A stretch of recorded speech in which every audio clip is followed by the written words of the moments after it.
I recently finished a book called The Bully Pulpit by Doris Kearns Goodwin, and it is about Theodore Roosevelt and William Howard Taft. And I learned so much about these two men, how they were friends first. She digs deep into their childhoods and the things that really shaped them and made them into who they eventually turned out to be.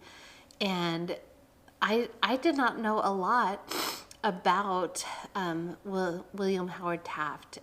He was kind of just a quiet figure in history to me, and so to learn more about him, and I actually really grew to like him as a person, and just all of the difficulties that he faced and the hard decisions that he had to make on his road to the presidency. And it was just so illuminating that he was more than just the largest president in the history of the United States, because he was a big man, but that he had causes that were near and dear to his heart.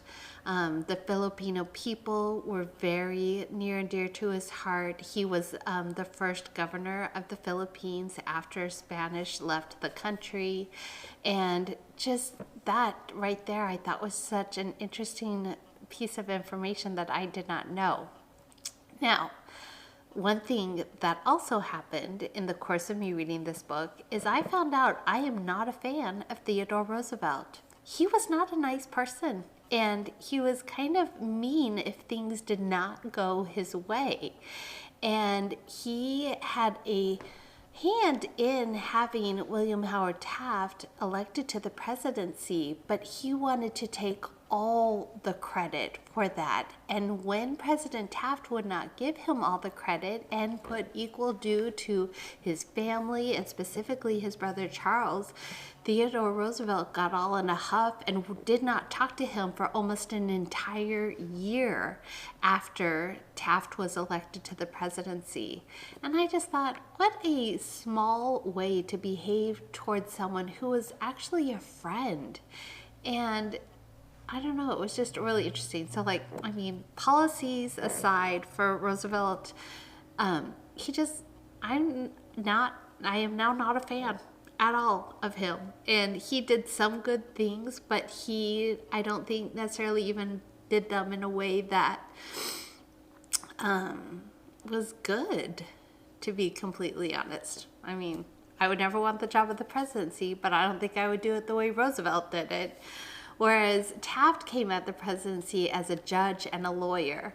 And so he always looked at things in a judicial manner, and was it legal, and did it, benefit the people, but was it done in such a way that was legal and judicious? And so, I don't know, I just felt really drawn to him, and I wonder what would have happened if he'd had a second term.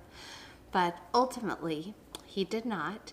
If you know anything about history, that is not a spoiler. And he went on to actually be able to serve on the Supreme Court, and died unfortunately way too young of a heart attack, and was but anyway, just a really good book. And I listened to it on Audible, and the person who read it did an amazing job. So if you do not want to crack open this very long book, it's on Audible, it's 22 hours long. It was a very long book. I will just tell you that. It took me like 3 weeks to read it. But worth every minute. It was such a good book. The Bully Pulpit by Doris Kearns Goodwin. Pick it up.